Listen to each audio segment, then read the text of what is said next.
Good morning, my sweet babies. This is Jamee reading for you Sylvester and the Magic Pebble. It is written by William Steig.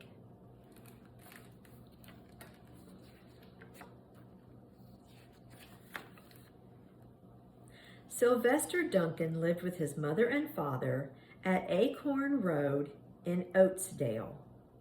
One of his hobbies was collecting pebbles of unusual shape and color. On a rainy Saturday during vacation, he found a quite extraordinary one. It was flaming red, shiny, and perfectly round like a marble. As he was studying this remarkable pebble, he began to shiver, probably from excitement, and the rain felt cold on his back. "I wish it would stop raining," he said. To his great surprise, the rain stopped. It didn't stop gradually as rains usually do. It ceased. The drops vanished on the way down. The clouds disappeared. Everything was dry, and the sun was shining as if rain had never existed. In all his young life, Sylvester had never had a wish gratified so quickly. It struck him that the magic must be at work, and he guessed that the magic must be in the remarkable-looking red pebble, where indeed it was. To make a test, he put the pebble on the ground and said, "I wish it would rain again." Nothing happened. But when he said the same thing holding the pebble in his hoof, the sky turned black. There was lightning and a clap of thunder, and the rain came shooting down. "What a lucky day this is," thought Sylvester. "From now on, I can have anything I want. My father and mother can have anything they want. My relatives, my friends, and anybody at all can have everything anybody wants." He wished the sunshine back in the sky, and he wished a wart on his left hind fetlock would disappear, and it did. And he started home, eager to amaze his father and mother with his magic pebble. He could hardly wait to see their faces. Maybe they wouldn't even believe him at first. As he was crossing Strawberry Hill, thinking of some of the many, many things he could wish for, he was startled to see a mean, hungry lion looking right at him from behind some tall grass. He was frightened.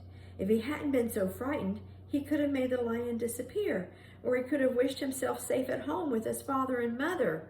He could have wished the lion would turn into a butterfly or a daisy or a gnat. He could have wished many things, but he panicked and couldn't think carefully. "I wish I were a rock," he said, and he became a rock. The lion came bounding over, sniffed the rock 100 times, walked around and around it, and went away confused, perplexed, puzzled, and bewildered. "I saw that donkey as clear as day. Maybe I'm going crazy," he muttered. And there was Sylvester, a rock on Strawberry Hill, with a magic pebble laying right beside him on the ground, and he was unable to pick it up. "Oh, how I wish I were myself again," he thought, but nothing happened. He had to be touching the pebble to make the magic work, but there was nothing he could do about it. His thoughts began to race like mad. He was scared and worried. Being helpless, he felt hopeless. He imagined all the possibilities, and eventually he realized that his only chance of becoming himself again was for someone to find the red pebble and to wish that the rock next to it would be a donkey. Someone would surely find the red pebble. It was so bright and shiny. But what on earth would make them wish that a rock were a donkey? The chance was 1 in a billion at best. Sylvester fell asleep. What else could he do? Night came with many stars. Meanwhile, back at home, Mr. and Mrs. Duncan paced the floor, frantic with worry. Sylvester had never come home later than dinner time. Where could he be? They stayed up all night wondering what had happened, expecting that Sylvester would surely turn up by morning. But he didn't, of course. Mrs. Duncan cried a lot, and Mr. Duncan did his best to soothe her. Both longed to have their dear son with them. "I will never scold Sylvester again as long as I live," said Mrs. Duncan, "no matter what he does." At dawn, they went about inquiring of all their neighbors. They talked to all the children, the puppies, the kittens, the colts, the piglets. No one had seen Sylvester since the day before yesterday. They went to the police. The police could not find their child. All the dogs in Oatsdale went searching for him.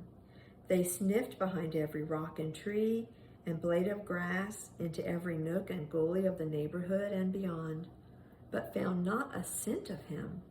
They sniffed the rock on Strawberry Hill, but it smelled like a rock. It didn't smell like Sylvester. After a month of searching the same places over and over again, and inquiring of the same animals over and over again, Mr. and Mrs. Duncan no longer knew what to do. They concluded that something dreadful must have happened, and that they would probably never see their son again, though all the time he was less than a mile away. They tried their best to be happy, to go about their usual ways, but their usual ways included Sylvester, and they were always reminded of him. They were miserable. Life had no meaning for them anymore. Night followed day, and day followed night, over and over again. Sylvester on the hill woke up less and less often. When he was awake, he was only hopeless and unhappy. He felt he would be a rock forever, and he tried to get used to it. He went into an endless sleep. The days grew colder. Fall came with the leaves changing color. Then the leaves fell, and the grass bent to the ground. Then it was winter. The winds blew this way and that. It snowed. Mostly the animals stayed indoors, living on the food they had stored up. One day a wolf sat on the rock that was Sylvester and howled because he was hungry. Then the snows melted. The earth warmed up in the spring sun, and things budded. Leaves were on the trees again. Flowers showed their young faces. One day in May, Mr. Duncan insisted that his wife go with him on a picnic. "Let's cheer up," he said. "Let us try to live again and be happy, even though Sylvester, our angel, is no longer with us." They went to Strawberry Hill. Mrs. Duncan sat down on the rock. The warmth of his own mother sitting on him woke Sylvester up from his deep winter sleep. How he wanted to shout, "Mother, Father, it's me, Sylvester, I'm right here." But he couldn't talk. He had no voice. He was stone dumb. Mr. Duncan walked aimlessly about while Mrs. Duncan set out the picnic food on the rock. Alfalfa sandwiches, pickled oats, sassafras salad, Timothy compote. Suddenly, Mr. Duncan saw the red pebble. "What a fantastic pebble!" he exclaimed. Sylvester would have loved it for his collection. He put the pebble on the rock. They sat down to eat. Sylvester was now as wide awake as a donkey that was a rock could possibly be. Mrs. Duncan felt some mysterious excitement. "You know, Father," she said suddenly, "I have the strangest feeling that our dear Sylvester is still alive and not far away." I am, Sylvester wanted to shout, but he couldn't. If only he had realized that the pebble resting on his back was the magic pebble. "Oh, how I wish he were here with us on this lovely May day," said Mrs. Duncan. Mr. Duncan looked sadly at the ground. Don't you wish it too, Father? She said. He looked at her as if to say, how can you ask such a question? Mr. and Mrs. Duncan looked at each other with great sorrow. I wish I were myself again. I wish I were my real self again, thought Sylvester. And in less than an instant, he was. You can imagine the scene that followed. The embraces, the kisses, the questions, the answers, the loving looks, and the fond exclamations. When they had eventually calmed down a bit and had gotten home, Mr. Duncan put the magic pebble in an iron safe. Someday they might want to use it, but really, for now, what more could they wish for? They all had all that they wanted. I have all that I could possibly want to. I hope you do too. I love you guys.